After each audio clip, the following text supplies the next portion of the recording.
Guys, this section of water right here has everything that the trout are looking for. There's nice faster water up top that's oxygen rich.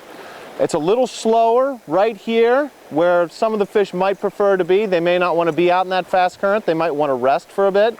And then you have a little faster water again down here at the bottom. So it's got everything that the fish are looking for. Fish generally are fairly photosensitive animals. They don't like bright sunlight.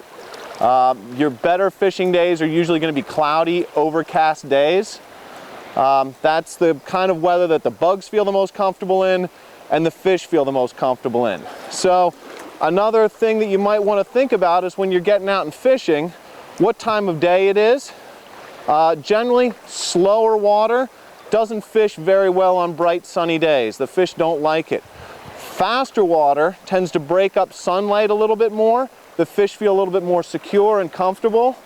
They're not such an easy target for creatures like osprey or an otter or something like that. They'll spend their time looking over slower water that's easier for them to see into. So fish, especially as water gets low and warm, prefer faster water. Higher oxygen content, probably a better food source as well.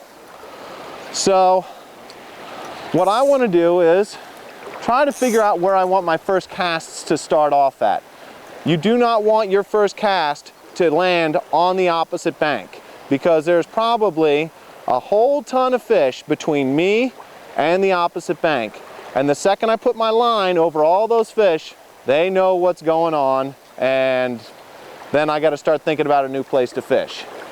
So you want to start with the water that's right in front of you, and you'd be really surprised as to, if you move slowly and take your time, how close you can get to fish. There have been times where I'll be standing here and I'll just be waiting and watching for something to happen, and all of a sudden, bam, a fish rises literally so close to you that you can barely get a drift over it. So take your time when you're out there. There's no rush. Start with the water that's closest to you first, and you want to try to take the water and break it down into a grid and fish each little portion as thoroughly as you can.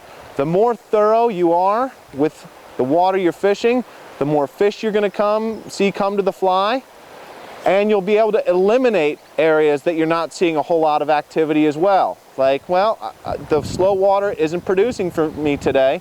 I'm going to have to start concentrating more on faster water. So I'm going to pull off the appropriate amount of line to reach the target area that I'm going for. This is a little close right here, and I think that seam out here where the slow and the fast water meet is probably going to be a good spot to concentrate my first casts on. I'm going to start up at the top end, work my fly right on through there. Once the fly is out of that optimum strike zone or feeding lane, then I'm going to look for my next area to put a fly down and fish it. And I'll work sometimes from the top of the stream down, sometimes from the downstream side up. It all depends on what flies I'm fishing with. For example, if you're fishing with streamers, there's a couple different ways that we can fish streamers. One way is to cast straight out across and a straight retrieve right back to you, just like that. Another way you can fish streamers is downstream beneath you and make your retrieval so this comes right upstream. That type of retrieve has been a really popular one that people have fished for generations. The cast out and across and retrieve from downstream back up to you. Oh, there we go.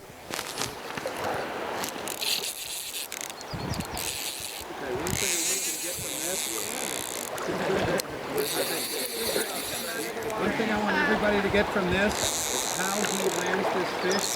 You're going to find that he's going to lift that rod tip over his head. When you get in this situation and you have this fish on, getting him off is the next step. Notice I keep a nice bend in my rod tip. The rod tip works as your shock absorber. So when the fish makes the surge, the rod tip absorbs that shock. If I point my rod tip straight down the line, there is no give at all, and you'll break the fish off instantly. No matter if you keep your rod tip up high or you plane it down off to the side, it doesn't matter as long as you keep a nice bend in the rod and let the rod work as the shock absorber. You don't want to try to horse the fish in so much. You're looking to try to play him out to some degree so that you don't risk breaking your line.